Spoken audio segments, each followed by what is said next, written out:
Ang matutunghayan natin ngayon guys ay ang 5 uri ng mga barya na halos hindi na po pinapansin.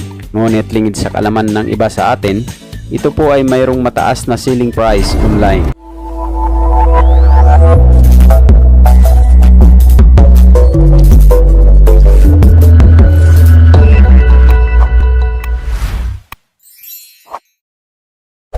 Circulating coins po itong ipinapakita natin ngayon guys. Ibig sabihin, pwede po ipambili itong mga baryang ito. Sinong mag-aakala na mayroong mas mataas na halaga ang mga baryang ito kumpara sa mga baryang may mas mataas na face value? Guys, panoorin natin. Ayan guys, nakita natin ang 5 uri ng barya na halos hindi na pinapansin ng karamihan sa atin.